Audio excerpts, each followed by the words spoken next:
c'est comme l'hiver. Mungkin lagu makan belum. Ya, lagu makan belum.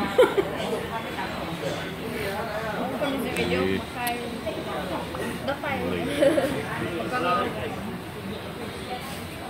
Inilah muka-muka para anak-anak yang sudah minum. Kami makan terdepan tengah malam. Santai-santai kelaparan, selepas berdangdut, berjoget.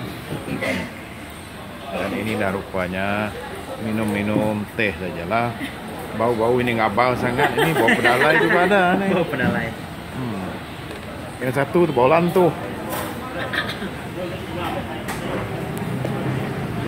Tidak dapat juga.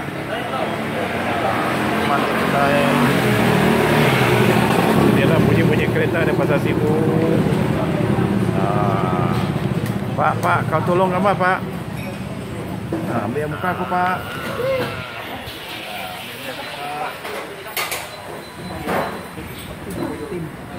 Ini mesti landscape. Ini datang bolan tuh nih, Pak.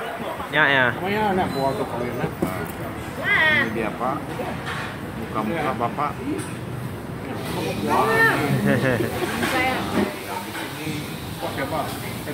Dah, weh.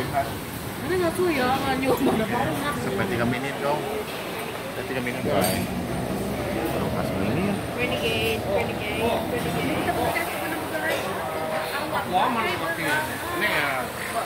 Di Sibu, di sini tidak digalakkan menggunakan straw plastik, tetapi digalakkan menggunakan straw disposable straw. Ini lupa dia. Ini kertas disposable, boleh dibuang. Plastik dilarang sama sekali. Gentia, Mia, Sandang, Esther, Ham, Mia, ini adik aku. Pak JKN.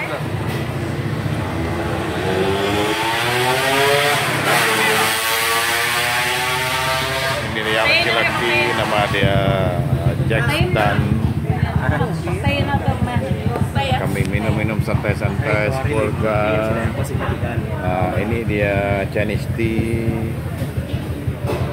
Yang lain-lain itu minuman orang luar lah. Agak bilok.